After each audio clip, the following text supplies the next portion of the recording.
is your identity to be a leader in your community, a leader for your family, and creating good generational patterns for the next couple generations of your family. Hunting with kids, hunting with grandkids, that stuff being defined first is going to go a really, really, really long way. Sure. Otherwise, it's just you're going to work out, get sore, and not want to work out again.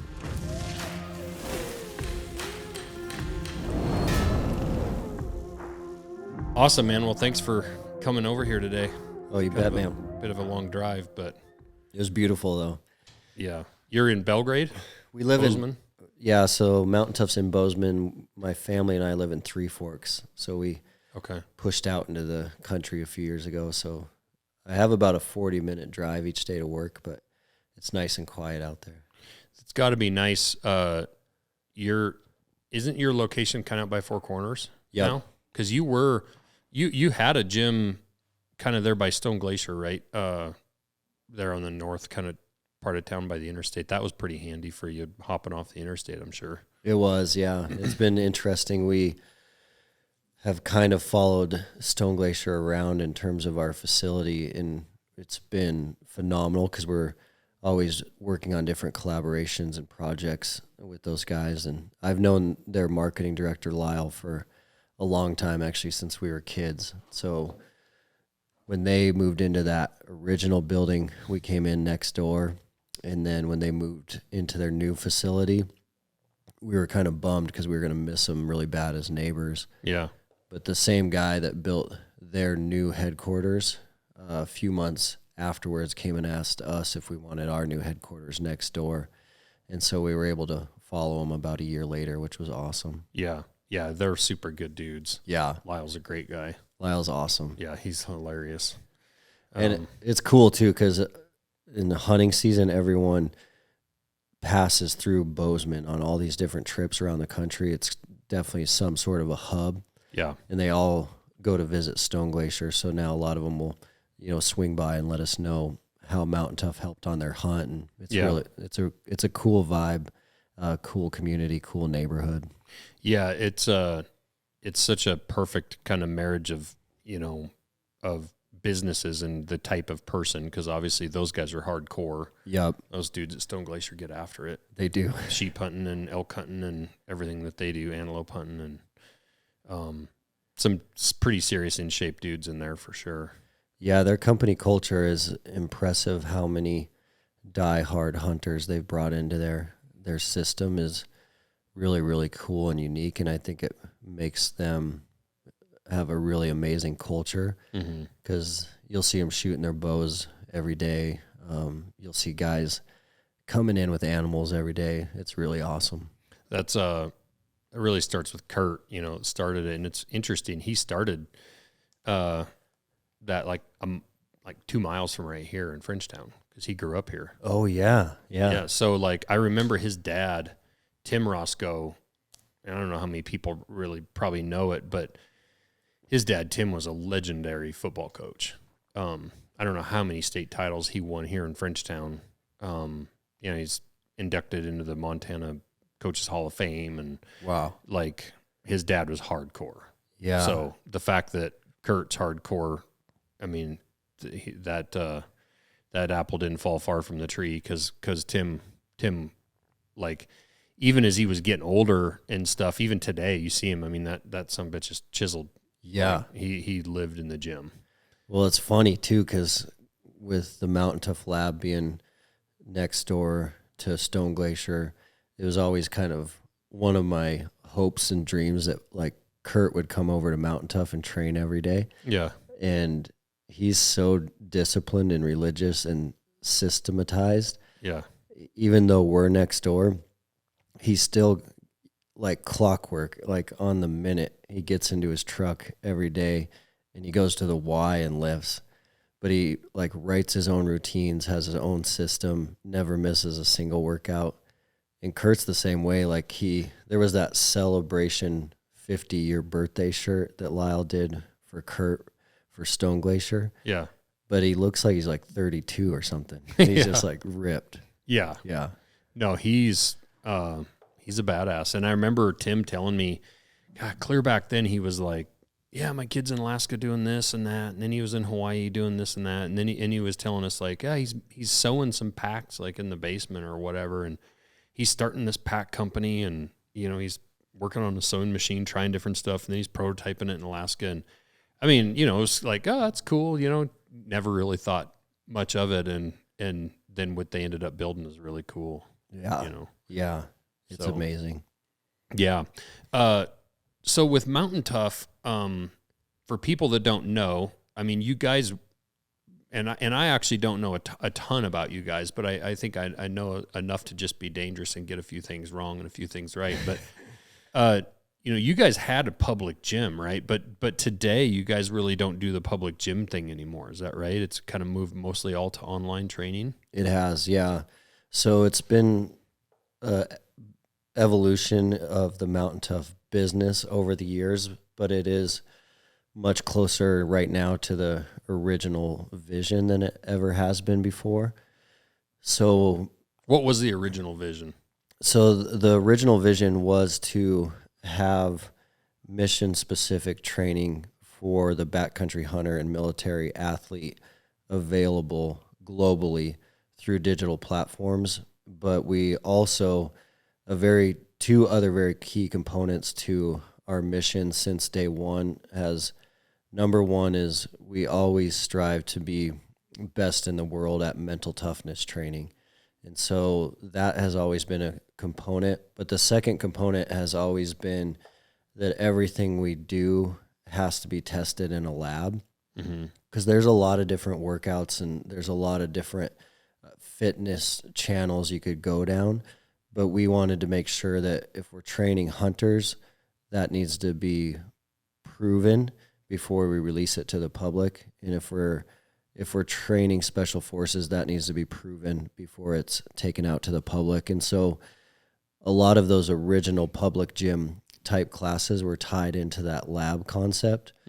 And in 2017, Mtntough was available on a digital platform, but it was 2021 that it went into the full native app. So when it went into the full native app, the app really took off, and digital has always been 99% of our revenue is folks around the country and world training through the app.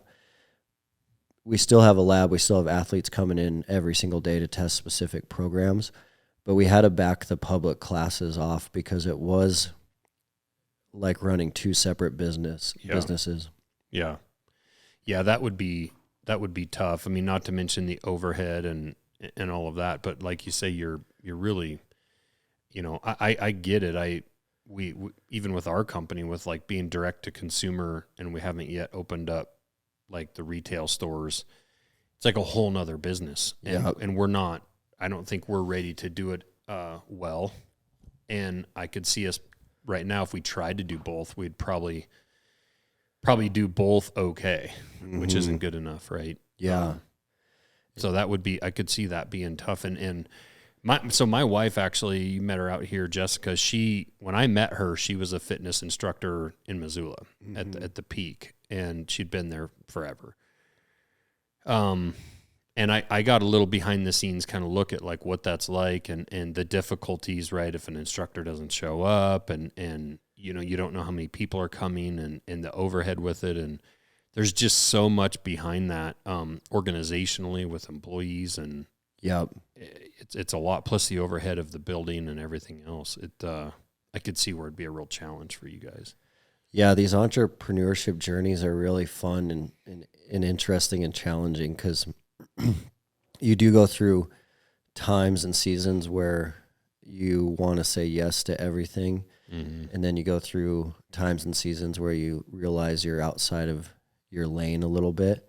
And like as I've gotten older and we're going into our 8th year in 24, it's like the more we can stay in the lane, the better. But it's not easy to do that. Like there's always something trying to pull you outside of your main lane. And each time I've dabbled in that, it's caused some difficulties that we've had to navigate around. But it's hard to manage because you're so excited. You're all in. You want to get involved in a lot of different things. but you can't. I don't think you can reach everyone you want to reach if you're not staying inside of that lane. You're speaking our language, because we're at that exciting phase where we have so much growth happening, but with that growth also comes amazing opportunities and a lot of things being thrown at you for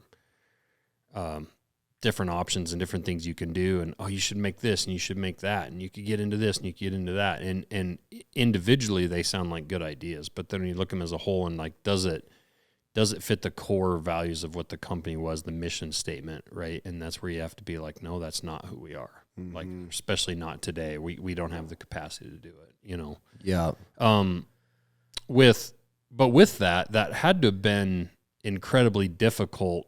You know, what I remember with Jessica when she was teaching, the reason, you know, once she quit her teaching, school teaching job, and we hired her out here, you know, we're about 20 miles from that gym. And for about another 8 or 10 months, she kept driving all the way into town to teach a fitness class and drive back. And basically by the time you figured fuel into it, she wasn't making any money, but she kept doing that because of the community. Mm-hmm. And she'd been teaching those classes for like 15 straight years. And, you know, once I met her and I started going to her classes, you started really quickly realizing that was its own community. I mean, those people, and they were holding each other accountable, and where were you, and what the hell, why weren't you here?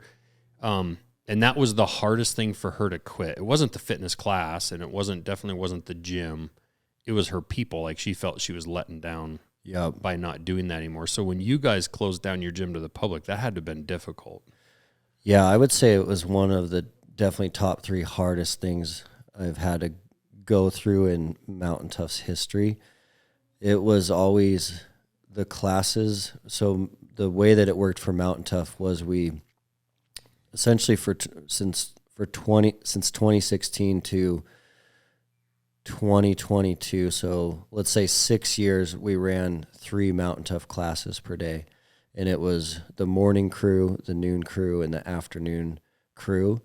And I loved it so much. It definitely was my baby. And it was so much satisfaction and rewarding to like push people to their breaking point and push them past that breaking point, and to try to create some of the most unique and like challenging team workouts in the country. It was like a huge cup filler for me, and the community and the accountability and the energy in the room was so exciting and so awesome that I actually continued to do Mtntough classes much longer than I should have in hindsight, but it was because it was so rewarding to me, and it actually was the way that Mtntough got off the ground as well. Mm-hmm. So like we started with like 20. It started with 3 guys in the park behind my house. Okay, and then those. I was going to ask you, like, what year was that? That was 16. Okay, and how? Why you? Like, what were you doing before? Did you just say, hey guys, let's start working out together? Or did you have a background? What was that?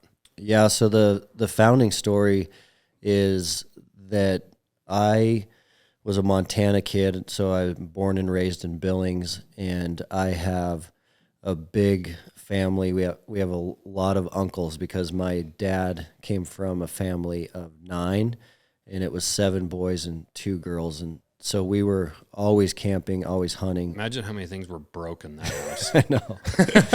There's no I have nice one things. boy. Yeah. One boy. And if he even had one brother, I mean, because he wants to wrestle and fight with his sisters, and they just, like, don't even entertain it. Yeah. If I had a Hank squared in the house, it would just be destruction. So 9 or 7 of them would be. My dad actually had 11 sisters and 4 brothers. Holy smokes. 16 of them. And that's insane. Yeah, and no twins. And I'm just like, you just couldn't have nice things. Yeah.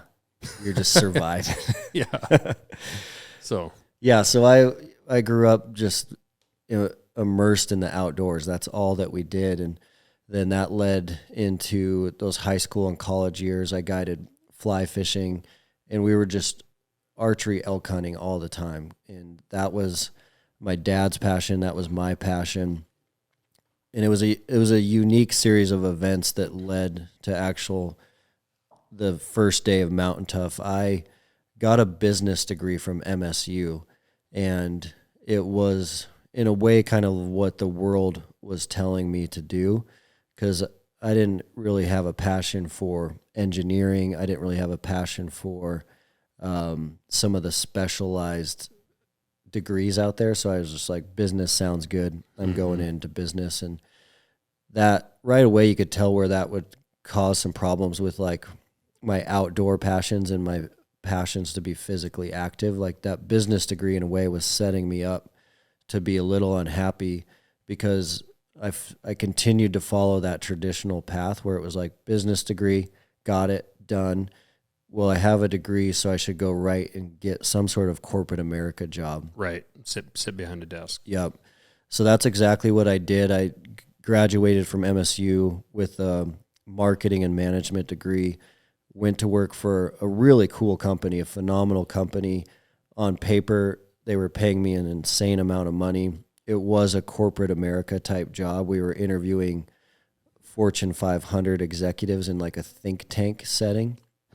But instantly I was like, not in a good spot. I was on the phone like 8 hours a day, sitting at a desk 8 to 12 hours a day.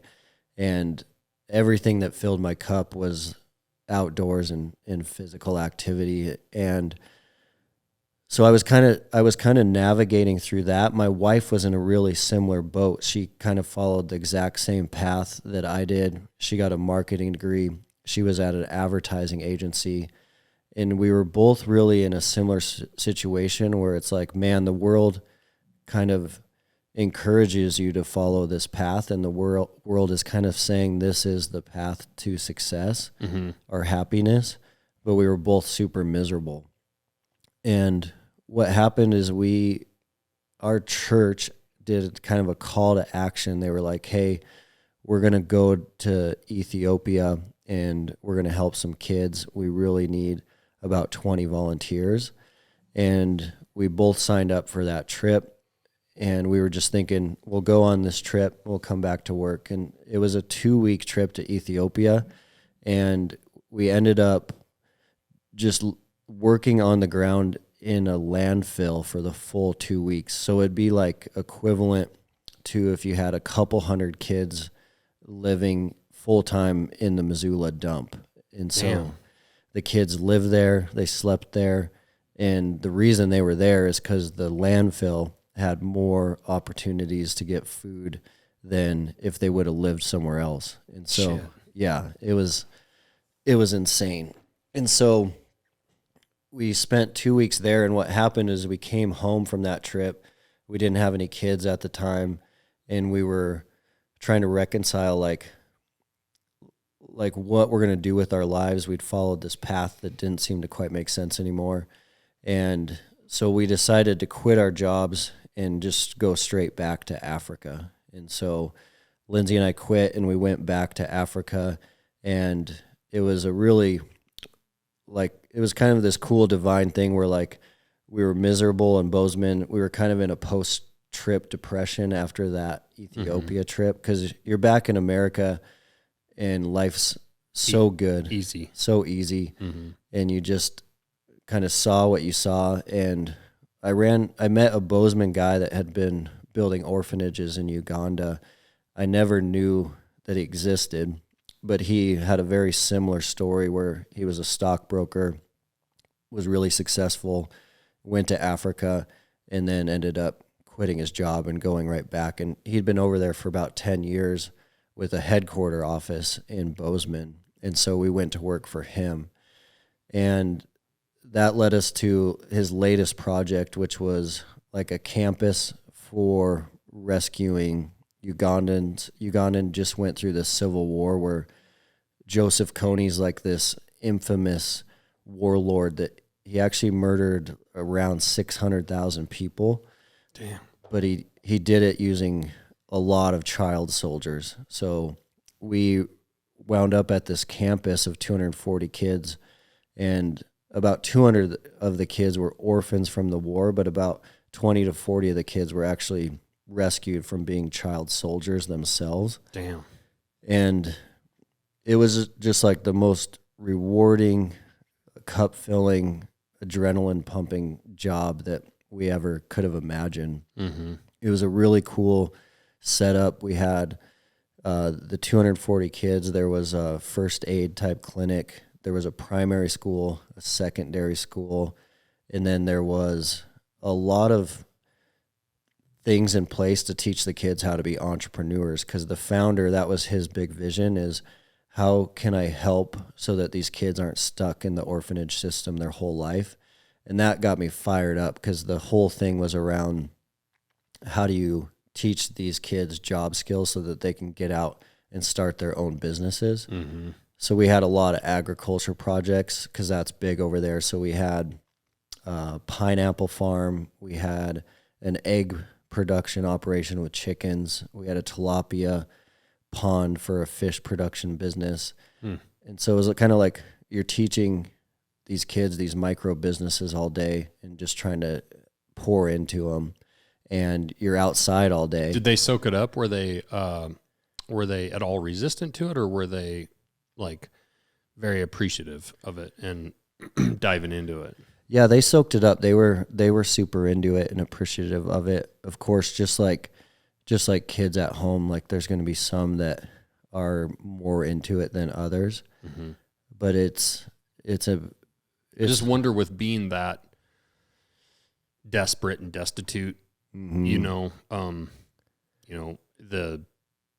The fact that they're literally starving and in that much need, you would think they'd definitely be much more open to ideas of change or progress. Yeah, they definitely were super fired up about it. It's kind of a big deal over there to get enough school fees to go to like a high school and a college. Mm-hmm. And so they knew that by working at some of these micro businesses that was an opportunity. So some of them were all in on that concept, because for a lot of those kids, like making it through high school would like break a whole generational curse in their family. Like, right. Like no one in their family would have been through high school up until that point. So they knew if they could help at the chicken business, raise a little school fee money, that they had a shot at that. So they were pretty committed. I've traveled a fair amount, not as much as some, but we took my kids with me when we got married in Costa Rica, and which Costa Rica's, pretty dang good country compared to where you're talking about. But even then there's, they're happy and they're fine, but they definitely, a lot of those kids, and especially in the small places we were in, are still living, well below what we would call the poverty line. And then when my wife and I were in Mexico, we got a tour of kind of where the natives live. You're down on the beach, you go to Cabo or these places, and, everything's, really nice and manicured and whatever, but then you go kind of across the fence, and it's literally less than a half a mile. Yep. You leave the beach, and within, even a quarter mile, that we had our friends had a guy down there that they knew really well that spoke perfect English. He actually was raised in the U.S. till he was a senior in high school, but he's native Mexican. Mm-hmm. And he took us around where he lived, where his mom lived, and then just where everybody's at. And we drove all over, and it's just mind-boggling. Like, your dump story hits me, because I still have the picture on my phone of this. We'd passed this little girl, just adorable little. She reminds me of your little one, mm-hmm. Younger than her, but this girl was probably 4, sitting on a pile of garbage, just playing. Yeah. Like, no big deal. And she smiled when we went by, and her mom was in the house doing something, waved at us. And, I mean, they had recycled pieces of particle board and tin, just whatever they could find, and I was a lineman at the time. So, working for the power company, I'm looking at the electricity lines that they were just strung up through the cactuses. Jeez. And the guy told me that, it's pretty often that somebody there dies because they just go lean up like an aluminum ladder against a cactus when they have a problem with the power, and they're messing with it. They don't have any education, and they get cooked, Yeah. But it makes you, I took a lot of video of, like, I was wondering, and part of you makes you go like, God, why are these people being so trashy? Like, so dirty. Like, your instant reaction would be like, what a bunch of slobby bastards. Go negative, right? yeah. Yeah, go negative. But the guy was explaining to me, and this is the whole thing about socialism, right? And you could get into politics on all this, but they have water tanks on their houses.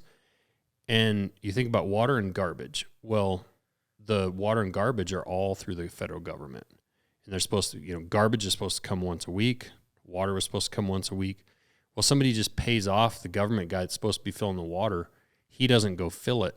And then some other person, basically cartel type person, comes around and sells you water. And because you're desperate and you need water. Yeah. And same thing with the government was just so inept that the garbage trucks just didn't come. Like he says, I haven't seen a garbage truck in 2 years. So these people take their garbage sacks out and they just walk across the little dirt road over into the desert and they just throw their garbage bags. They don't have a landfill. They don't have a way to even get there. And so they just throw their garbage bags out in the desert. And there was garbage for miles, just strung out. The winds had it blown all through, it was hanging in the cactuses, and it's just everywhere. And it looked like the Missoula landfill, frankly worse. And then you start to realize, like, that it's the government that isn't providing these services, and these people have zero way of like manage it themselves. So they end up tossing it out. It's wild. Yeah, and so I came home. The point of all this, I come home and I show my kids all these videos, and my kids are worrying about their 4-H steer and their AAU sports and whatever minor things, when their next basketball game is, and what car they want to buy when they're old enough in high school, and just like, you guys have no idea how lucky we have it here. We have really no idea how fortunate we are that the American system was set up this well. Mm-hmm. And so, like, each time I come home from one of those trips where you do get more into that third world environment, it is a little mind-blowing that we created a system that is so good, that's worked this long, and then B, it's just like, man, thank you, like, to stand on the shoulders of the guys that thought of some of this stuff. Yeah. And just the appreciation that, like, we do not want to screw this up. We just went to South Africa this year on a trip to see a buddy and do some hunting, and I asked him if he ever gets pulled over, because we were just like rallying down this road in his Land Cruiser at like 120 miles an hour. And he has lived there his whole entire life. He's 34-ish, and he's never been pulled over. And he's like, you don't want to be pulled over because the police are so corrupt. But he's like, I've never been pulled over once. And he actually said that the sheriff in his town has had flat tires on his patrol car for like 3 or 4 years, so there's not even a chance he's going to get pulled over. And I was just like, man, we take for granted a lot of amazing things. Yeah. In America and Montana. Like in Montana, like you always know that, like, the cops have your back and they're going to help you out of a really tough situation. Right. And they're around if something's going to go sideways. To take all that away and just have this deep, deep fear of being pulled over, or to know that no one's even out there, like, we're just so lucky. Yeah, the fact that we've had, security and pretty much guaranteed food and water. Those are the pillars of a civil society, and it's why it's so frustrating at times to see what's happening with some of the degradation of our security and some of our government stuff going on, because there are a few bad cops out there, like there is there's bad fitness instructors out there, there's bad knife makers, there's bad people, right? But in general, when you're, we were talking actually last night with my kids about how, like, to just be able to go to sleep at night and not have any real actual worry. No worry, that someone's not coming into your home, or, you even look at like what's going on in Ukraine and Russia right now, and it blows me away when I watch some of the videos I see. There'll be like a trench dug, and these guys are fighting in these trenches. And if you look past all the fighting, you see like this gorgeous hayfield and like this really, like some of these drone shots, there's like a really nice paved road going through a beautiful hayfield with a nice little farmhouse over in the trees. It looks like something you'd find out, you know, by Great Falls or something in eastern Montana or Augusta. Just beautiful. Yeah. And then they have trenches dug in it and they're shooting each other from 4 feet away. And it blows you away that like that you can't even comprehend that in our nation, right?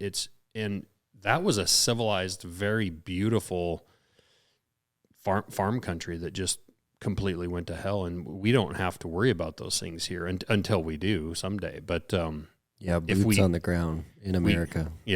If we keep you know, security and you know, our system running, which the more we become, the less security we have, the less chance you have of guaranteed food and water and power and all those things, you know. But got off track a little bit, but it's definitely those experiences in those countries. You know, I've been to Abu Dhabi, I've been to Turkey, you know, Mexico and different places. And I come home so thankful for what we've got.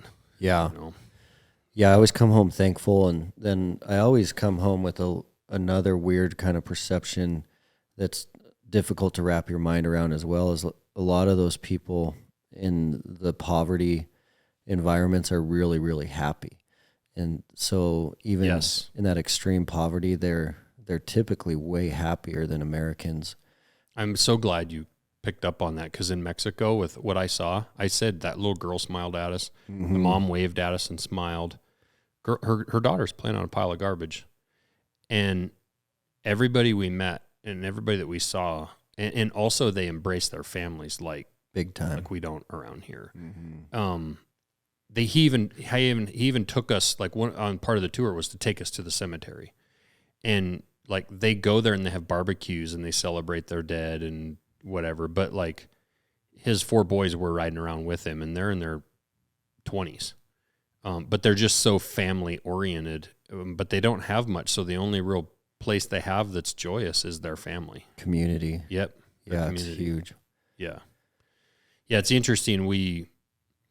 I was telling my wife yesterday, actually, like after this big drop and stuff, you know, it's interesting how like success and some things that are going really well can also create so many headaches, right? Like, how do we grow? Should we hire more people? Should we do all this? And you don't really sit around and celebrate like, wow, look how far we've come in 12 months. We sit around and we stress about where we're going in the next 12. And we literally create these problems for ourselves that other people, like if they've just had a meal and their family's healthy and safe and no one's sick, they couldn't be happier. You know, it's interesting. Yeah, and it's hard to figure out because how big is big enough from like a business perspective, and where are you going to draw that line at, and where are you going to draw that line at with when it comes to quality of time with your mental state or quality of time with your family? Because there's always, in business, there's always one more hill to take and one more project to work on. But then it can kind of start to change the dynamic of what you got into it for originally. And figuring that out is like a constant battle, I think. Yeah, and I was actually going to get into this a little bit later, but it's, you know, with that also comes like, you know, the slipping of, or the letting go of time with focus on fitness, right? And, you know, with what I have going right now, and it's easy to say like, well, you know, when I wake up in the morning, I got to get out here, like this morning, come out here and set up this podcast stuff and get ready for the drop and get some emails answered because Dustin's coming and I won't have time in the middle of the day, right? And so you can build in these excuses to not, like, well, I'm not going to go downstairs and work out, right? And a lot of it is excuses. A lot of it's just poor time management. But, you know, and I want to get into some of that stuff, but it's easy to place other things as priorities, including family, you know, place things over family, fitness, you know, maybe helping your community or, you know, and you do think you're doing the right thing, but a lot of that can also lead to not being super happy, which is, I think, what we're talking about. Yeah. You know, if you're like frankly, like I'm now, like out of shape, right? Out of shape. So like feeling guilty about that and know I need to get in shape, but then also like feeling bad because like I got to go on this trip and I got to go to this show and I got to go do this thing and I'm missing this game. And it's like, but in the end, you should feel really happy because your business is super successful. But because of that, you're also like slacking on other parts. So it's this weird dichotomy, you know. And I'm not boo-hooing here. Like I'd rather have the stresses and the issues I have now. It's a lot of it's about managing your time better and choosing those, like you say, the distractions you kind of let off with like staying in your lane and narrowing that focus back down. You know. So when you were over in Africa, and you were working for that guy and you were doing that stuff, where did this Mtntough idea start? How did that come into play? Yeah, so to wrap kind of a close on that story, how that led to an actual founding of Mtntough, so my wife and I are over there. We're loving it. It's the funnest job we've ever had up until that point in our lives, and we thought we were gonna do that for a long time. So we built a little guest house over there, and we were kind of directing that campus, and there was a pretty big staff, and we were just having a blast. And my wife got pregnant with our first daughter, and so totally her fault. Yeah. We got pregnant. Yeah. And it's really funny to think about it now. I tell people all the time that we just were so naive what bringing a child into this world was going to do to our lives. So we were like, no big deal. We're going to have a couple weeks. We'll go back home to Bozeman, and then our daughter will be delivered in a Bozeman hospital, and then we'll stay with family for like 6 weeks and then head back over and go back to work in Africa. So that was kind of the plan, and we followed it all the way up until the labor and delivery room. And then when my daughter came out as like this real human that I was responsible for to protect and provide for, I was like, there's no way we can go back to Africa right now, just with the health and safety concerns and the logistical and travel concerns. I was like, there's no way. And that was really a cool moment in our lives because we were so naive on what having your first kid does to your life. We were home in Bozeman with no plan B. So no jobs and no plan B. And that's really where Mtntough came out of. And I'd been thinking about it for years, to clarify. So I still was doing a lot of archery elk hunting, and I still was doing a lot of fitness stuff leading up until this point. So I was always kind of a gym rat. And then I was also very into marathon running and running some of the 50Ks in the Rocky Mountain West. And then I was still doing a lot of archery elk hunting. And so when I was home with no plan B, it was a kind of failure's not an option window. And it was kind of like, you hear a lot of folks talk about burn the ships. Well, the ships were kind of burned when I was just home without a plan B. But what I knew is that previous experience of corporate America, I didn't want to go back to that, because Africa had taught me so much about you do need to stay in your lane as well as far as passions are concerned. Mm-hmm. And my passions were the backcountry and physical fitness. And so it started really, really American dream bootstrap. I actually had Lyle design the logo, but I drew the logo on a piece of paper, sent it to Lyle. He turned it into our actual Mtntough logo. But the way that it got off the ground is I hung a flyer at Big Sky Archery in Bozeman, and it was just the new logo, and it said, looking to train backcountry hunters, and then it had the pull-off phone number slits on the bottom. That's awesome. And like 3 guys called next to the guy selling firewood. Yeah, right by the firewood guy. Or like the puppies for sale. Yeah. And that's how we got off the ground. It started with just a few guys meeting in the park behind my house in Bozeman. And then it took off from there. In those original years, it was like the country was ready for that. The market was ready for someone to give them guidance on training for a lot of these hunts. And so, yeah, because you see guys like, there's like Cam Haynes out there, but he's not really giving you any advice or guidance. Like, nope. You just see him working out. Yeah. You see him doing his thing, but how do you get there? Yeah. How do you do it? Yeah, there was no one doing the step-by-step plan, especially for high elevation, rugged terrain, a lot of these multi-day hunts. And what also was very obvious is a lot of folks had been on backcountry hunts and got crushed by the mountain. So a lot of people had been to Colorado for their first time or Montana for their first time and had a really difficult experience. So when we came to the market finally as a digital platform and we're like, here's the step-by-step plan to get ready for hunting season, the market was just kind of sitting there waiting for that product to exist. Sure.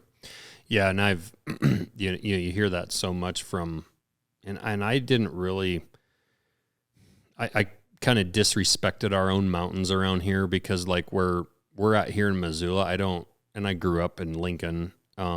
We have mountains, but like I've traveled to Colorado and to Alberta and BC, and like I'm like, well, our mountains are kind of lame. Their mountains are legit, And then when I was out in Ohio and down in Texas at Total Archery Challenge and whatnot, for like a week driving around doing stuff, and then you come home and it's like, oh yeah, dude, we do have mountains here. Like when you're where there are no mountains, it's just like Tyler from Archery Country. I was laughing at him because like we were just on his place when we were bow hunting with Rogan, and he drove us up on top of it's like the tallest point in their county, and it's like a 250 foot high bump.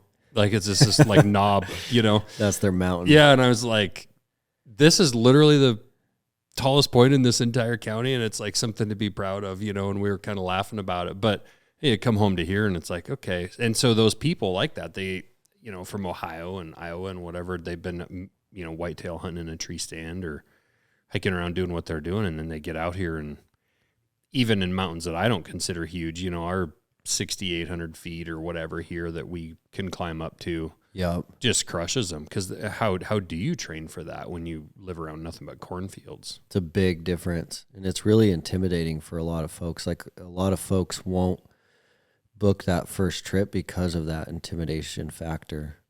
Or they, even if they do, they come out, and especially you get into Colorado where you're hunting at 10 or 11,000 feet, or they come out and they can't even get started really. Yeah. Or they get started and they stay in the tent the rest of the trip. Yeah. We saw that a lot early on. Yeah. Yeah. And there's nothing more frustrating and also kind of, it's a real kick in the balls to your ego when you see elk up on a hill, they're within reason, and like you can't get there, and I mean, that'll make you walk off the hill going, God, I'm a fat piece of shit. Like I got to fix that. Cause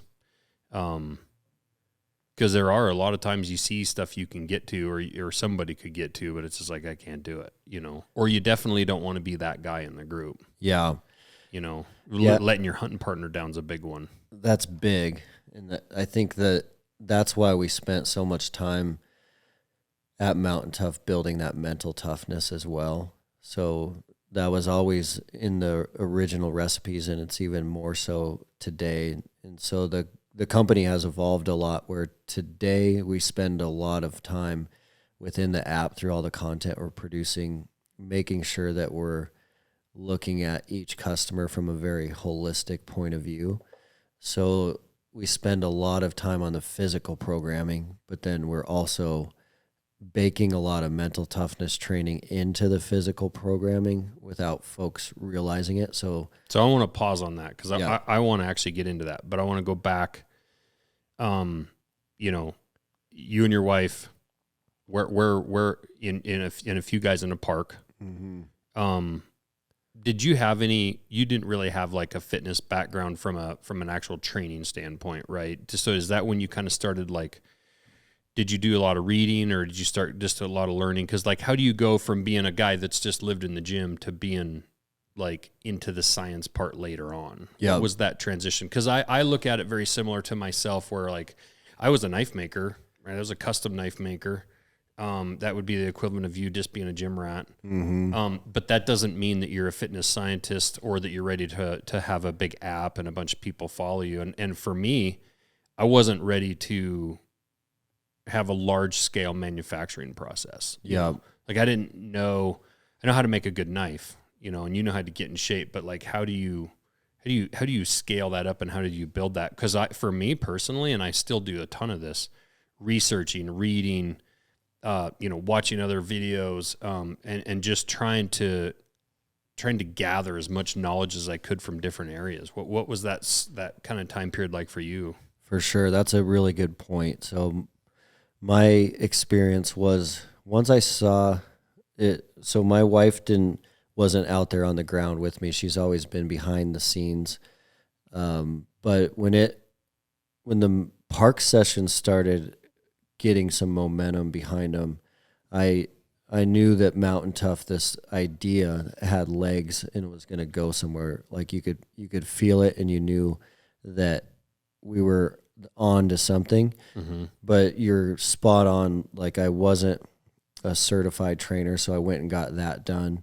And just like you mentioned, I was reading everything I could get my hands on, watching every video I could get my hands on, especially when it came to staying in our lane of mission-specific training for high-elevation, rugged terrain. But for me, the best answer to that question was really starting to assemble the team. So what kind of poured gas on the fire of getting an idea turned into a business was assembling the team. And so that first year I was alone, but by year 2, we had a pretty dedicated, very specific team to kind of go and chase this vision and turn it into a reality. So I was kind of the backcountry guy because of my hunting experience.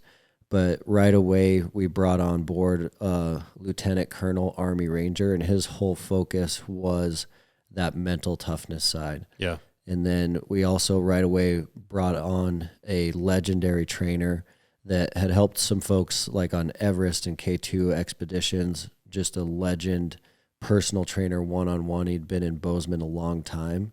And then we had another Montana kid that just got home from the SEAL teams, and he brought a lot of that mental toughness side as well. So kind of starting alone to over the next year, putting that team together with everyone coming in with the understanding of what we were trying to accomplish. That's really what turned the whole thing into a reality, because now we had a purpose and we had a mission and we had a team where each person was bringing their specialty to the project that we were trying to get off the ground. So once the team was assembled, then it was the whole story was there, where we're going to help you mentally with this mental experience. We're going to help you physically with this training experience, but we're going to run everything through the grid of, does this actually help you in the backcountry? Is this going to actually help you in September? So the assembly of a team really poured gas on that fire. I assume is very similar to your experience as well. Yeah, I love that that's the first thing you said, because part of the reason I didn't start my company back when I registered the name when I was 19. Crazy. So, but I didn't launch it till I was 39. And I was a few things. I wasn't financially ready at all. I wasn't mentally ready. I wasn't in a personal life place, with 4 young kids, and, I ended up divorced. So like there was just a lot of reasons why it wasn't the right time. Mm-hmm. But then once I decided it was the right time, I feel like I was at a stage and an age in life where it didn't have to necessarily be all about me, or I had to do it by myself. I'd actually kind of had I think enough life experience to know, like, okay, know your lane, right? Just like you talked about earlier. So like, and I just got lucky as hell through Bert Soren's people, just his video and his media people knowing Brandon from previous relationships, connecting us. But once I found Brandon and realized how good he was and that he got my vision, I couldn't have built this without him, right? So bringing people into the team that had expertise that I didn't. And then, like Andrew, our director of operations, and even just getting lucky, some of the young kids that were literally kids. I mean, Tristan was still in high school, and now he's down there managing, the kids downstairs. And I found, I think one of the most important things you can do is be like, it's like a general manager for a baseball team, right? Like bring in the right pieces, and you can win world titles. You can have Michael Jordan, but you got to have the pieces around him, right? And for us, building that team, that's when like you can just accomplish so much more with a group of people, and you can cover different expertises and different bases. And so I love that you said that, because it is multifaceted, right? And how are you supposed to be expected to have all of the answers and be one person? Yeah. Yeah. It's like if you're the smartest person in the room, you're in the wrong room. Exactly. It's so true and accurate, and it's going to be really, really helpful for a lot of entrepreneurs that are trying to start something. I think the sooner that they can realize that, the better. Right. Because if you go in all alone for a long time, you're gonna limit your growth and limit your audience, because everyone's going to relate to customers differently as well. Now when I think about it a lot, fast forwarding to where we are now, we even talk about it a lot, where now kind of the goal is kind of like that special operations team where we're all united. We're all united on the mission, and we're going to accomplish the mission no matter what. But each person on that team has a really specific skill set. So like in the special operations world, it's going to be like your breacher and your medic and your comms, where for our world, it's going to be your marketing and your ops and your sales and business development, right? And content and training. Your science guy, and yeah. And that's I love that. And they always say you're kind of only as good as your weakest player, right? And if you're missing any one of those pieces, it makes a huge difference. You know, if you're missing your medical guy, right? If you're missing your breacher or your sniper, it's a huge blow to your team. And that's I love that mentality, because I also feel like that's how you can scale. You know, back to you talking about the gym, like I understood when I had heard you guys had closed that and what you were doing, that the gym with the fitness classes and the people coming in and the public, that's also so hard to scale. Mm-hmm.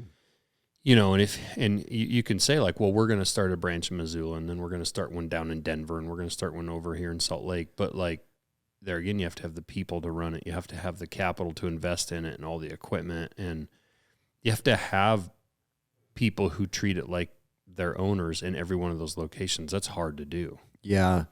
And that, I'm glad you brought that up, because that's really what solidified that decision for me, was that exact point that I had a pretty eye-opening moment where I knew that if we continued to do class, we could help the local people that were coming to those classes and an X amount of people through the app and the online subscription.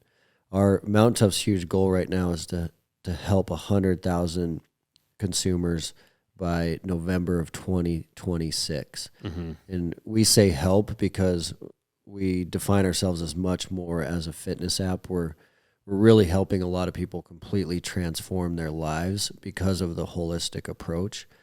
But it was really obvious that if I continued to run two separate businesses that were competing for time, energy, and resources, that we were never going to accomplish the 100,000 goal. Right. And so I would much rather, I think it's much more important and much more impactful for the limited time we have on this earth to impact as many people as possible. It was much more impactful to help 100,000 than, let's say, 10,000. And the only way I was going to do that was by focusing that time, energy, and resource. And it's not just my time.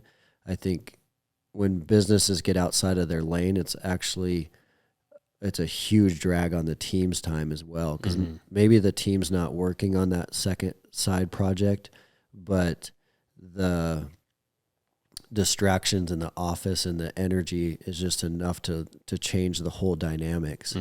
And so clarifying that like the goal is to help 100,000 people. To reach that goal, we have to make some changes. That really helped me kind of define that before we ended up kind of backing those classes off. So getting into the app, you're not in my basement with me at 6 a.m., right? So how are you accomplishing the goal of helping that person with mental toughness? How can you get that across in an app? Yeah. So in the early days, it was all through the programming that we were delivering in the workouts. Now it's much more robust. So right now in Mtntough Plus, we have specific mental toughness curriculum that you can go through that does not include workouts. So there's going to be like a mindset 1.0 and 2.0 course. And that's just going to make sure that consumers are aware of what mental toughness is, what mindset is. What's an example of something you'd find in those? So that would be a course on like mindset 1.0. We are going to help you define your why. We're going to help you learn what to do when adversity comes your way, help you define your purpose, and then kind of get you into either like some morning or evening journal routine so that you're thinking about this stuff all the time. And so that's going to be more traditional educational based mental toughness curriculum. But the other side of it is a lot around helping you turn your ceilings into floors through some really tough workouts. So one of the most valuable mental toughness tools that people can latch onto is this kind of notion that we have to stop thinking about what's tomorrow and what's 3 months from now and what's 6 months from now. And that's going to build your mental toughness muscle for business. It's going to build your mental toughness muscle for life and fitness. And so the really good analogy that you hear all the time is like that example brought into like SEAL training, where someone will ask a Navy SEAL that went through BUD/S, why did you make it and everyone else quit? And 9 out of 10 times that person will say everyone else quit because they started thinking about the next couple evolutions. Right. A lot of those guys are just like, I just got to get to breakfast and then I got to make it to lunch every day. So everyone that makes it is going to think about, I just got to make it to breakfast. Most of the folks that are going to fail are saying, I can't do this for 6 more months or 6 more weeks. Right. And so a lot of our Mtntough programming is to develop that mindset that we're just getting you to think 1 more rep at a time, 1 more foot in front of the other foot. We're not thinking about the next block or what's coming up next. And we're going to push you to a limit in some of our workouts that are going to seem impossible. And you're going to do it, and you're going to realize that there is a whole new level. And so the pushing your physical limits really is one of the best ways to build that muscle, that mental toughness muscle, is through some of that adversity. Sure. How do you, okay, let's talk about me. Yeah. So, I'm that guy that like, definitely slipped out of being as in shape as I want to be. I can kind of turn it on and go in the mountains pretty well, but definitely not like I could and like I want to, for sure. For me, it's more of a, it's interesting because like getting started again and back to it. And I had done this previously in my life where got out of shape and then like getting going again just sucks ass. Yeah.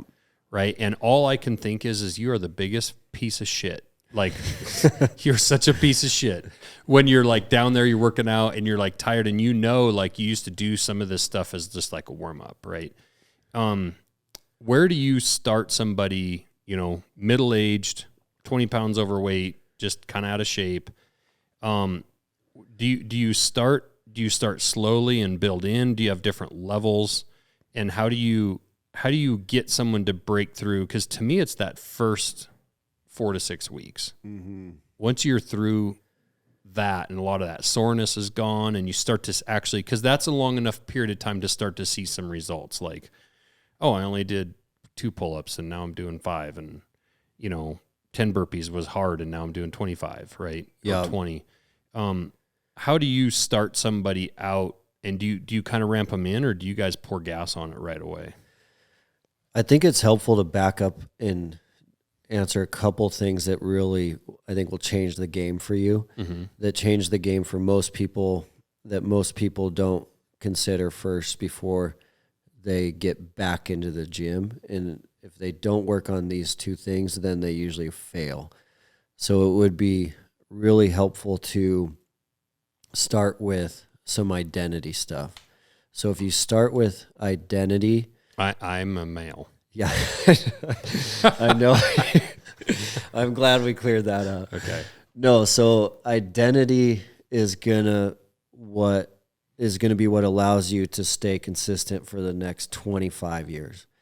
If we talk about just how to be consistent over the next 6 months, that is going to be short burning fuel that is probably going to lead to a failure being that you're going to probably quit working out. Mm-hmm. But if you can lock in the identity first, then you're just going to be like on fire. The fitness and everything else, the mental, the whole holistic approach is going to last for 10, 20, 30 years. So the way that you think about identity is you're going to be physically fit for a specific reason, and that reason has to be really important and real to you. So for what works for a lot of men with young kids, just for example, is going to be, I am going to stay physically fit so that I can hunt with these 2 young boys until they're 18, and I could protect and be available for friends and family if there was an emergency or a trauma. Right. Everyone's identity is going to look a little bit different, but so for me, it's a lot of my identity stuff that I talk about in my head now personally is going to be like, I want to hike the mountains with my grandkids, and I really want to see what the human body is actually capable of. I want to see, where are these limits? How far can we take these limits? And so if I'm getting burnt out on like a 10-week training program, that identity stuff is going to give you that fuel to continue into the next year and the next year and the next year. Mm-hmm.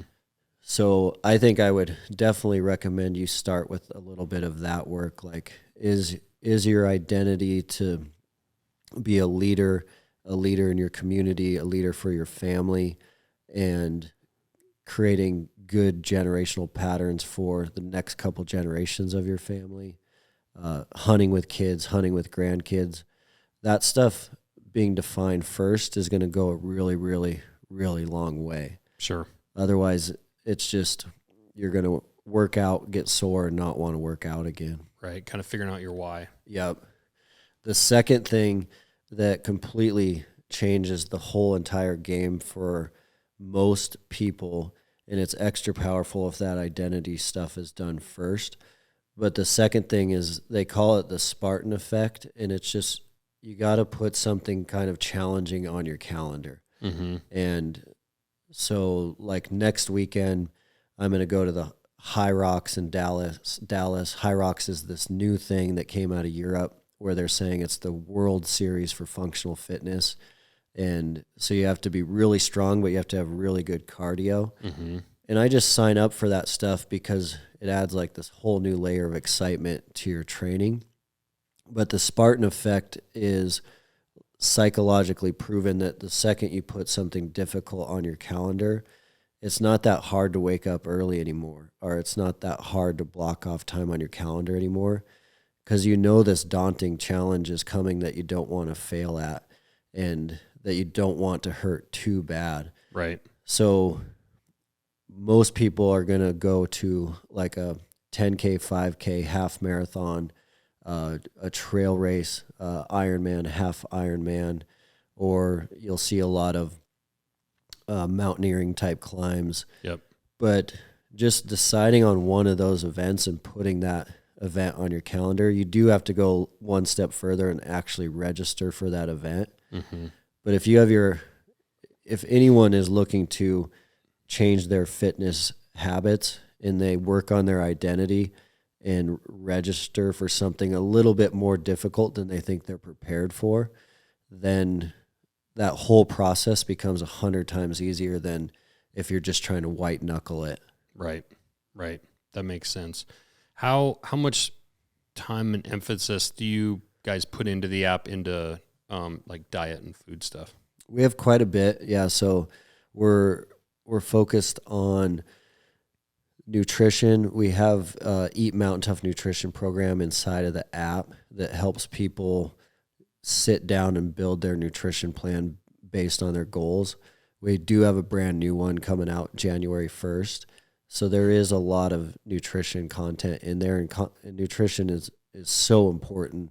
We always talk about with physical and mental health, it is so intertwined, and like the mind-body connection is so real that like on a bar stool, if you do have your 4 pillars of your bar stool, to live a full and abundant life at your maximum potential, one of the legs on that bar stool is going to be your physical fitness and health. Mm-hmm. And then one is going to be your mental toughness and health.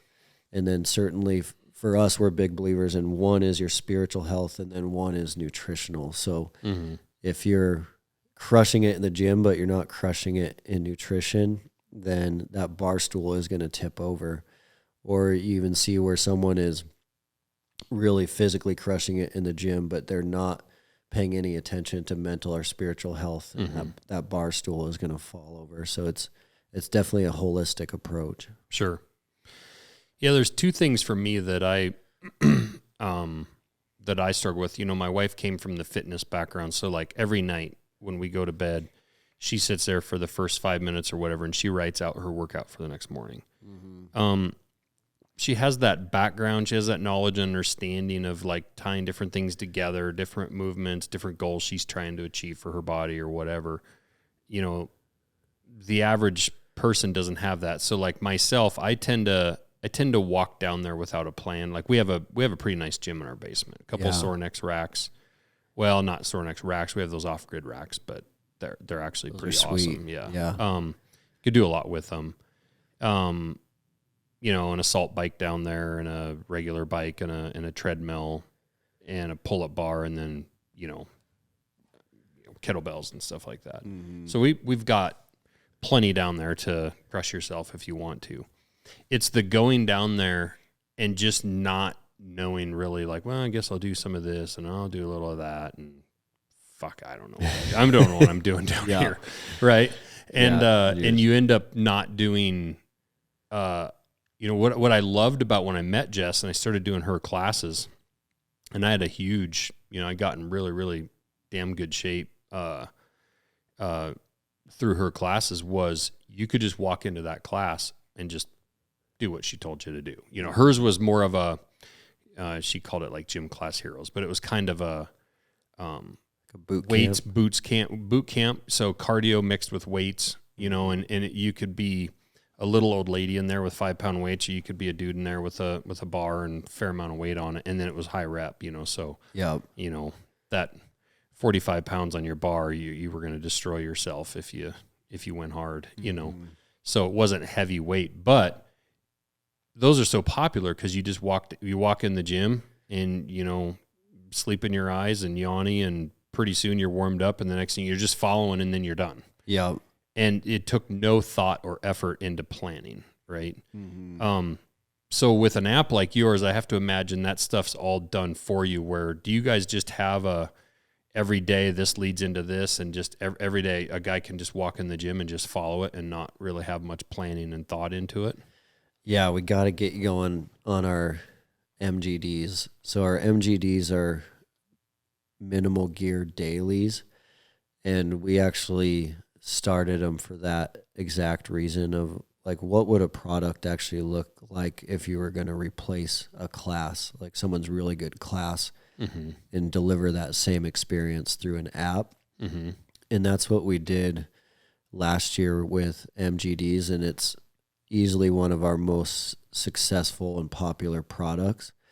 So what we did with those is it is using minimal gear, so kettlebells, dumbbells, pull-up bars, step-up boxes, and it is brand new every 24 hours, and then it expires every 24 hours. And the reason that we did that is because there is a huge part of going to a really good class, any class around the country, whether that's at a local gym or CrossFit. One thing that starts to happen is that fear of missing out. And so if you're going all the time to a class and you miss Tuesday, you're like, shoot, what did everyone do Tuesday? Like, I really want to know what they did. Right. And so the MGDs for Mtntough expire every 24 hours for that reason. And because of that reason, you're less likely to miss, because you don't want to miss out on what everyone else got to participate in. Sure. And then they're fully coached. So in Mtntough, about 50% of our programs are self-guided, which works really good for like a strength program. Yep. And then about 50% of our programs are fully coached. So it's essentially, we're live right there with you. All you have to do is hit play, which is a huge, huge factor in motivation and accountability as well. Because if you do go down to the gym without a plan, those distractions are going to sneak up on you really fast. Right. Like text, calls, emails. Yep. And so the MGDs and our coach programs, like, you're going to walk in, hit play. You're going to see a Mtntough coach coaching you a brand new workout every single day. But we're also going to have other athletes in our lab. So we usually have one male, one female that you're kind of benchmarking off of, or you're trying to keep up with, or you're trying to beat in reps or numbers or the size of your dumbbells or kettlebells. So it creates that same feeling as class. Like that was that whole thing, right? Like, you walk in there, Jess would be like, hey, today you're going to need a bar with some weights on it, and a set of kettlebells or whatever, one light set, one heavy set, and you go over there and you're grabbing 15s and the dude next to you grabs 20s, and you're like, well, yeah, I'll grab 20s. Oh yeah. Yeah. And then for sure, like, you get to going and you're doing rep stuff, right? Maybe it's burpees and you're jumping over your bar, and then you're grabbing your bar and you're doing some squat presses, right? And that guy next to you, like, if you have, I don't know how you wouldn't be this way, but if you have any competitive spirit in you at all, yeah, like, there was times there's a guy next to you that's just a machine. You're not going to beat him, but like, well, I'm not going to let him lap me. Yeah. Right. It's huge. Or, you start getting into better shape and you start catching, and then pretty soon, like, you're right there with the dude and you're pushing him. And maybe it's like, how long can I stay with him? Maybe it's half the class. Yeah. That's, and then I'm puking, but at least, like, I stayed with him for half the class, right? And that measuring against yourself with other people in that group setting, that's definitely something when you're in your house and you're in your basement. It's hard to recreate that competitive. You got to be really mentally tough to almost visualize somebody next to you one rep ahead of you the whole time. Yeah. It's hard to push yourself to that level when you're alone. Mm-hmm. But even if you just have one other person, it helps. And that's helped a lot with the MGDs, because like you're gonna see a guy on the screen and you're gonna see the size of kettlebell he's using. You're gonna see how many rounds he's getting. Just the other day we had an MGD that included a 10-minute wall sit, and we didn't know this going into it what exactly was going to happen. We'd filmed a lot of programming where folks were doing some 3-minute wall sits and some 5-minute wall sits. Yeah. But I was coaching that day. We're filming, and we have one female, one male, and it's basically a finisher to the workout of a 10-minute wall sit. The awesome thing about that accountability and that competitive nature is So people at home, there's thousands of Mtntoughers using the MGD every single day. And so they hear that and they're like, I can't, there's no way I'm doing like 3, 4, 5, 6 minutes in a perfect 90-degree wall sit. Yeah. And so I assumed that our athletes in the lab would probably take 2 breaks. I figured they'd probably go like 5, 2, and 3 or something like that for minutes. Well, Devin, our female athlete, she went the whole 10 minutes unbroken. Damn. Which was mind-blowing. Like, it was really awesome. Yeah. But what happened is all those thousands of people at home went like 3 or 4 minutes longer than they thought was even humanly possible for them. Right. Because they're at home on their wall watching their TV or computer or phone, and they see Devin not breaking at all. And so you're like, well, I'm not going to break if she's not going to break. Yeah. So that accountability and looking at some of your peers and competing with your peers, it goes a long ways for physical and mental toughness. Well, and the mind is interesting because if you tell me I have to go, the last 2 months I haven't been doing it with hunting season stuff, but this summer I was, out running, and if I would go to run, it's interesting. If I said I'm going to just go run a mile, you go run a mile, and then I was like, you start kind of counting down or you're seeing the finish line, and you kind of allow yourself to be tired or get to a mental state of like, oh, I'm done. But then when I'd say I'm going to go run 3, I felt the same as when I was going to go run 1. And then when I ran 5, and I just said in the beginning of the workout, like, oh, I'm going to run 5 today. I'm going to run out 2.5 miles and run back 2.5. It's weird how setting that that marker, that cone out there, it didn't matter the distance. I felt the same in the last quarter mile for every one of them. Yeah. Right. It's just because the brain knows like, oh, you're almost done or you're almost there. And you start to like, whether it's let your guard down or start to allow your brain to tell yourself it's tired or whatever, it didn't really seem to matter. So if you, in the same equivalent as the wall sit, if you said, hey, I'm going to run 26 miles today, I'm probably not going to run 26, but I can see that cone is out there 26 miles. I might run 7 or 8 before I take a break. Versus if I said I'm going to run 5.5, it's just weird. Your mind is going to allow yourself to get like weaker earlier. Yeah. It's just weird. It's weird how but that's part of that mental toughness part. That's just strange when you set that marker out there a lot further, what your body's capable of doing. It's really interesting. And we used to run tests, and there's still a lot of these workouts inside of the app, but the workout will include a false finish, which comes from a lot of the special operations communities, and it is really mind-blowing how it'll break some people down in an instant. So you'll push someone really, really hard to the finish line of a workout, and they know that finish line is coming, and they're going all out. And then as soon as they're done, you're like surprised that actually is not the finish.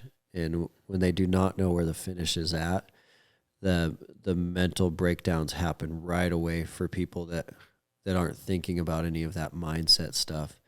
And so you can take like a 20-person class and add a really nasty false finish on it, and you can see like 10 people completely break down mentally. Yeah. So like that's interesting. It's like that. I had a guy tell me about that. They went on like a 20-mile ridiculous ruck in the military. Yeah. And they got to the end, guys collapsed on the ground, and the instructor said, actually, you have to run. And it was like a point on the hill, like a half mile away. Like you could see it. Actually, you have to get your ass up and get over there.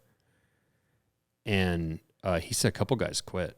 Yeah. Like literally quit all the way, done entirely with it. Because they had, in their mind, expended everything that they had to get to where they were laying currently on the ground, and they couldn't go another half mile. And the guy's like, you've ran 20. You only have to go a half more mile. But they were done. They were just done. Yeah, and for some of like those examples, that was a huge life commitment. They like moved to that location. They probably had been training for like 6 or 9 months, and then they quit at that moment instead of going that extra half mile. Yeah. Like it's that strong of like a mental tool.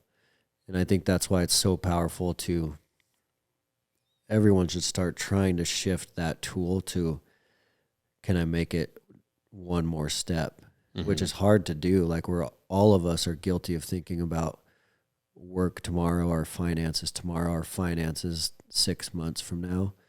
But when you see it on the fitness side, how fast that can sneak up on you, and you try to apply it into other areas of your life, it can be really helpful.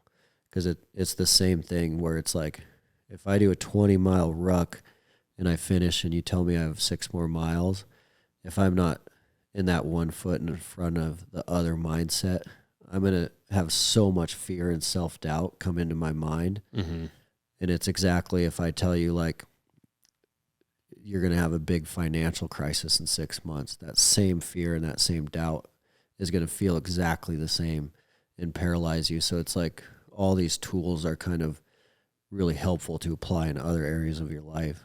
Sure. Yeah, it's kind of eating that elephant one bite at a time. Yeah, and not staring at the whole elephant while you do it. Yep. Yeah. In regards to equipment with people using your guys' app, my wife and I actually probably have more equipment than most people in their house, and a lot of people don't pay a gym membership, or maybe they don't have a good gym nearby, or they've got young kids so they can't leave them at 6 a.m. to go work out before school, whatever it is, right? It sounds like you guys have different levels of, app levels or workouts available for depending on what equipment people have. If they can't bench press or squat, obviously you said you've got, what did you call it? The MGDs. MGDs, yeah. And then do you find a ton of people are using your, even though people actually do go to a full-on gym and everything, people are using your app in the gym when they go to a public gym? Yeah, so we see a little bit of everything, and the app has all the options in it now. So we have no gear training, so that's going to be like really awesome body weight programs. And then we have minimal gear training that's going to be good for people that really like doing like that kettlebell dumbbell work. And then there's going to be sandbag programs. So we launched a new sandbag program this year. Then there's the MGDs that you're just using that minimal gear every day. And then a lot of our other programs, we have pre-deployment for the military, but then there's backcountry hunter, in-season, preseason, postseason, and spring training. Those are going to require a more robust gym setup where you have your squat rack and barbells. But we do have a lot of folks that they walk into their local gym, open up the app, and follow the programming there. And a lot of folks have a nice enough setup at home that they're just opening up the app and executing on that program at home. The market is pretty split right now with fitness across the world, where COVID did change the game a lot. So through COVID, like 70% of people canceled their gym memberships and started training at home. And so many people found out they really like that, and they like that schedule, and they like being able to walk downstairs and work out. Plus they bought a lot of equipment through COVID that a lot of people switched to that at-home training, and a lot of people switched to minimal gear too. So across the Mtntough community, it's a pretty even split of people that are training with gear or without gear. And then we have a really even split too on, there's a lot of people that love those coach programs, which is like live, just hit play. And then there's a lot of people that like the self-guided style as well. Sure. Yeah. No, it's very cool. If you had kind of one of the last questions for you here, if you're somebody that doesn't have anything, let's say you want to spend $1,000 or $1,500. Yeah. And then they're going to get your program. What pieces of gear do you think for, $500 to $1,500 people should buy, and kind of what order of importance, like kettlebells or, dumbbells or whatever, stuff like that, jump ropes, whatever? Yeah. I think if you had $1,000 and you were going to really commit to your fitness this year and go all in and wanted to be functionally kind of always ready for anything. So like functional hybrid fitness is so awesome when people really dive into it, because they're going to be ready for like the Spartan race in June. They're going to be ready for like a 10K with their kids' school, but then they're going to be ready for elk hunting, and they're going to be ready if there's like some car wreck that they have to get themselves out of. Right. So they're not going to be the world's best endurance athlete or the best strength athlete, but they're going to be really well balanced. Mm-hmm. Off $1,000, I would for sure go down the minimal gear route. So I would make sure that I'm set up for programs like the Sandbag and the MGDs, because the functional fitness gains through those types of programs are insane. So people always need barbells and heavy dumbbells to go through a really good strength phase, because true strength you can't create unless you're putting your body under some pretty extreme loads. That's why you see a strength program doing like a 5x5 with 2 minutes rest between. So to really pack on a lot of strength, you need that full gym equipment. But a lot of people already have that baseline or are close to baseline. And what they really need is like a lot more mobility and a lot more functionality and some more cardio. And the minimal gear programming does that so well. But the minimal gear programming it's kind of like being, you know how like farmers and ranchers are so tough? Right. The minimal gear programming and the Sandbag programming does that for people. They're literally ready for anything, because they're doing grip strength, balance, stabilization, plyometrics. So they're agile, functional, hybrid athletes. I feel like that's the place, like for someone like at my stage in life, like most of us want to get back to that place, then build on there if you want to do some strength training or, you know, For sure. put on some muscle or whatever. Yep. Yeah, if you went through a good phase of minimal gear, and then like next winter you did a nice solid strength block, right, you'd be sitting so well. But you think the like kettlebells or like for that $1,000? Yeah, for the $1,000, so it would be like a light kettlebell, a heavy kettlebell, and then it would be your lighter, just like 2 sets of dumbbells, a lighter set and a heavier set. Mm-hmm. And then you're going to need a step-up box, or we're using Yeti coolers for all our step-up boxes. And then we recommend everyone create some sort of pull-up bar. Yep. Because you just can't get your back super strong off minimal gear without that pull-up bar for pull-ups and chin-ups. But that's what I would focus on. Do you remember P90X back in the day? Yeah. And I got that program and I did that one year. I got in really good shape, but I don't know how many days in a row I puked on that program. There's some hard workouts. And I built a pull-up bar in my knife shop, and now it's hanging down in our gym, welded up a really nice pull-up bar and painted it all and whatnot. You know, just it's a good one. But God, that thing destroyed me in my shop. That had been back in like 2005. Yeah. I mean, that was a long time ago. That P90X on DVD. blew up. Yeah, those DVDs. Yep. And then I think one of them got scratched, so I had like this weird like gap in the program, you know, trying to keep those things from getting beat up. That thing went viral for back then, though. It did. Then it went to insanity. Yeah. They were everywhere. Yep. That was like the thing for a little while. Yep. Yeah, it's kind of funny. Well, cool, man. I think what you guys are doing is really cool. I think the way you've built your brand in the hunt community, I think it speaks to most people I know that, I mean, our guys downstairs, I mean, they go to the gym in Missoula almost every day together. Mm-hmm. I think some of them have tried some of them actually might be on your program. I haven't asked them what specifically they do. I just know they go to the gyms in Missoula, but it's all based around hunting season. Yep. For those guys.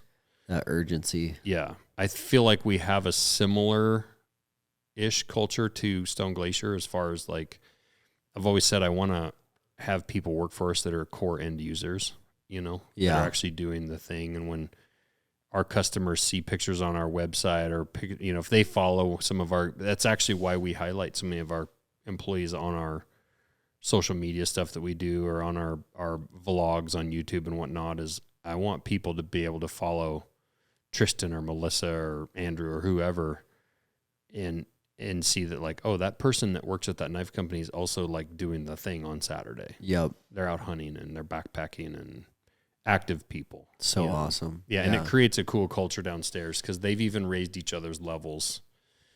One particular guy that hadn't been doing a lot, and he got a job here, and then it just, he looking around, and I think he just decided to get after it. Yeah, and everyone's going to the gym. Mm-hmm. You might as well go with them. Yep, and that's what he's been doing. It's really cool to see. That's awesome. Which I'm proud of the other people for including him in that, and it's a supportive community that way. You guys have done an amazing job. It's really super proud of you for what you've created. It's amazing. I appreciate that. Well, cool. Anything else to add, or anything coming up that you want to talk about, or how do people, I'm assuming they just get on like Apple Store and download the app. Do they go to your website and can they read about it, or what's that all look like? Yeah. The cool thing about Mtntough is everyone starts on a 14-day free trial. So you can get the 14-day trial through mtntough.com or just straight through the App Store. And then you have those 2 weeks to be in there and kind of poke around and see everything that we have to offer. So you'll see all the physical programming, and then you'll see all the mental. We have prehab, rehab, nutrition, and then you're going to see a lot of bonus content. We have our podcast in there, some challenge workouts. So it is a loaded library of information for people now, and they can check that out on that 14-day free trial. And then we are putting out a lot of educational content on mtntough.com. So on the blog, if people are looking for more information on, elevation, training for archery elk season next year, post-season training, the blog is a wealth of content. And then everything else is related to the normal, social media channels. They're going to find us at Mtntough Fitness. Awesome. Well, cool, man. I appreciate it. It's been cool to watch you guys build. I mean, we've been kind of at it in a similar amount of time as far as getting going, and it's been awesome to, I've heard through Bert and some other folks, obviously, over there in Bozeman, and what you guys have been doing, and it's been really cool. So, man, thank you. Appreciate you coming over. Yeah, you bet. All right. Thanks, Josh. Thanks.